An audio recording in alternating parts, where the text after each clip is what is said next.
Sampah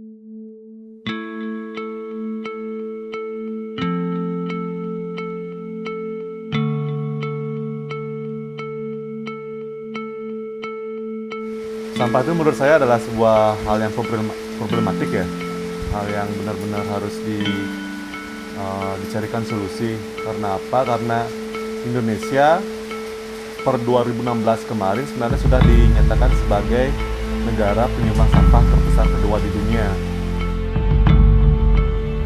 Kalau bicara masalah sampah sebenarnya sesuatu yang kita tinggalkan ya, artinya sesuatu yang kita anggap tidak berguna lagi. Kita menyebut SAMPH itu kan begini ya, kulit pisang itu apa sih? Kulit nanas atau mungkin sisa makanan itu bukan SAMPH, itu namanya bahan daur ulang, organik atau non organik.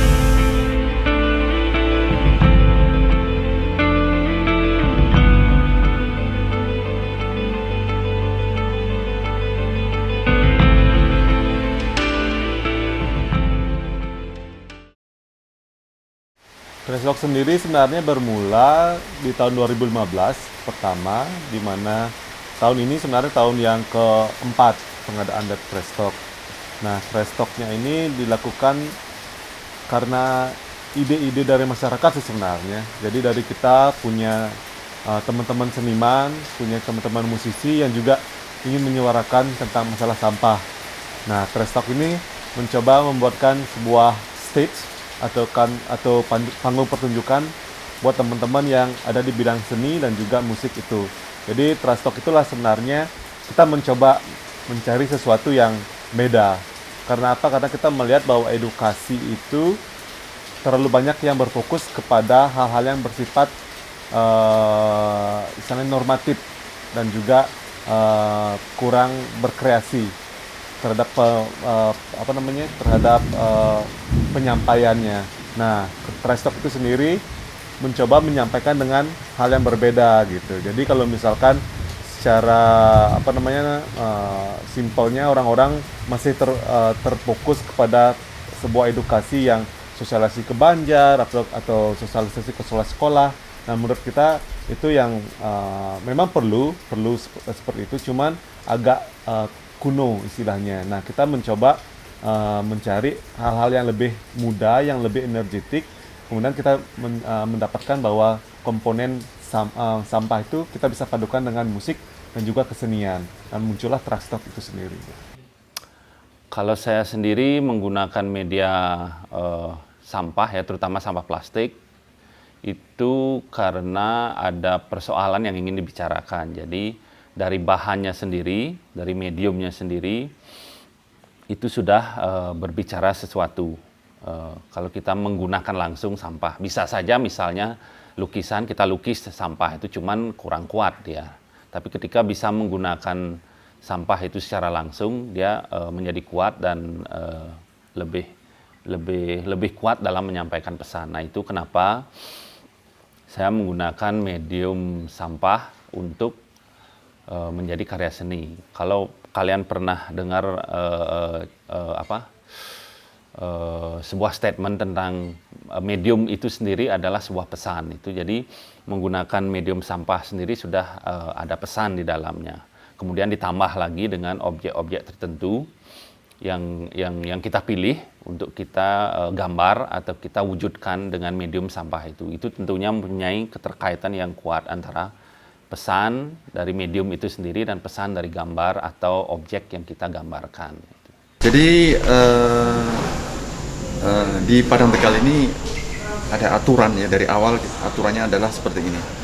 Semua pelanggan kita ada 665 keluarga, ada 600 sekian juga pengusaha, workshop, hotel, restoran, akomodasi, homestay, kantor-kantor kecil, warung-warung kecil harus memilah bahan organik, non-organik.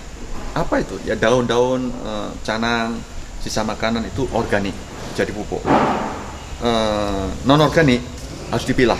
Ya, non-organik itu plastik, kertas, dus, kantong-kantong itu bahan non-organik. Dipisah Pisah tuh harus dari sumbernya.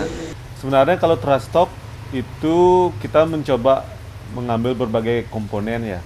Nggak semua terlibat, yang terlibat itu tidak hanya musisi dan juga seniman, tapi juga edukator-edukator juga kita coba libatkan. Begitu juga dengan pengunjungnya yang juga merupakan target audiens daripada edukasi-edukasi sampah ini.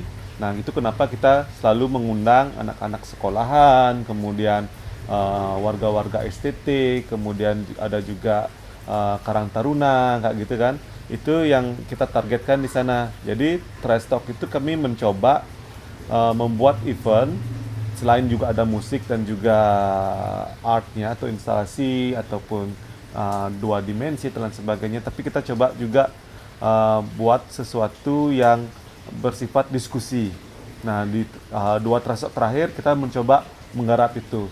Jadi diskusinya itu kita juga kita cari cara yang tidak membosankan gitu. Kita cari cara yang enak didengar oleh anak muda gitu. Kalau proses pembuatannya sendiri sama seperti membuat karya seni pada umumnya, cuman bedanya itu sedikit kalau karya individu, artinya karya saya sendiri, kita berangkatnya itu dari warna.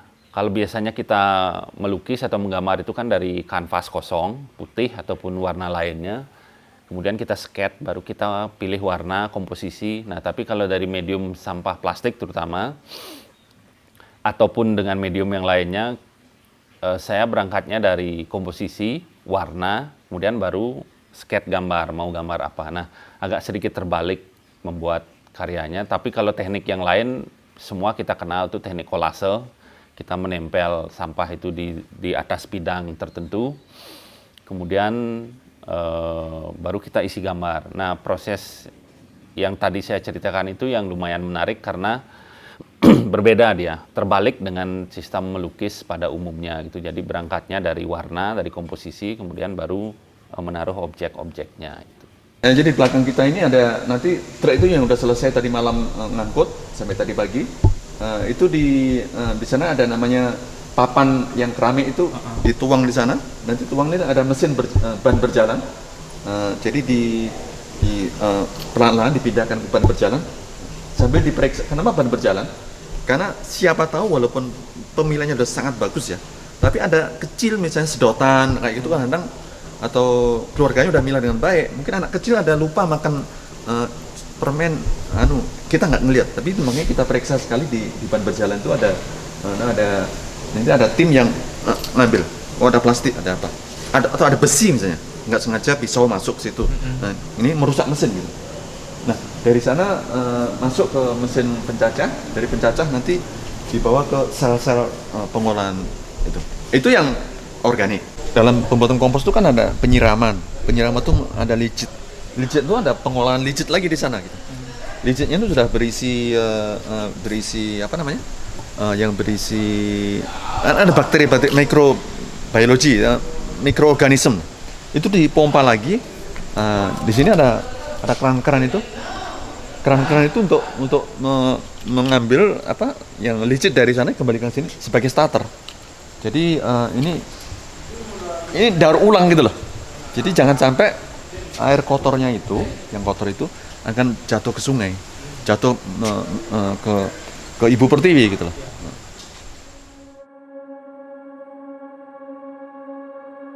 Saya tekankan adalah masyarakat memang perlu untuk mengedukasi diri. Kemudian kedua, pemerintah juga perlu memberikan sebuah fasilitas yang baik terhadap masalah sampah, agar pada saat nanti masyarakat sudah buang sampah pada tempatnya, nanti pemerintah juga bisa menyalurkannya atau memilahnya dengan cara yang baik. Gitu. Fasilitasnya ada lah setelah itu. Gitu. Kalau pesan-pesan untuk masyarakat atau kita semua ya, jadi pesannya untuk hari ini sebenarnya sangat sederhana karena kita di Indonesia ataupun di Bali belum mempunyai manajemen yang baik dan benar tentang pengelolaan sampah itu. Hari ini pesannya adalah lebih bijaksana saja menyampah. Jadi artinya kita tidak membuang sampah itu sembarangan. Itu ketika kita misalnya mengkonsumsi, karena semua yang kita beli hari ini hampir semua terbungkus dari plastik atau styrofoam atau bahan sintetik lainnya. Kita tidak bisa menghindar dari produk-produk itu. Setiap kita mau belanja pasti mendapatkan barang itu, tapi yang ditekankan sekarang karena belum ada sistem manajemen sampah yang baik dan benar itu, belum bisa mendaur ulang dengan benar, ya jangan dibuang sembarangan, bijaksana saja menyampahnya. Maksudnya jangan buang sembarangan, jangan dibakar. Kalau punya sampah disimpan dulu, nanti ketemu tong sampah dibuang di tempat yang benar. Jadi ya itu tadi istilah SAMPH itu hanya istilah saja ya. Tetapi mari kita berpikir ulang ya. Kan ada istilah 3R itu ya. 3R ya. Reduce, reuse, recycle. Kita juga jangan terlalu percaya dengan reduce, karena reduce itu kan mengurangi. Kalau sekarang saya pakai 5 botol, besok pakai 4 botol plastik, ya tetap aja. Tapi kan tetap memproduksi gitu. Ya kalau bisa sih kita harus bisa berpikir ulang bagaimana agar tidak, kalau nggak bisa kalau Anda nggak bisa mengurusi itu, jangan dipelihara.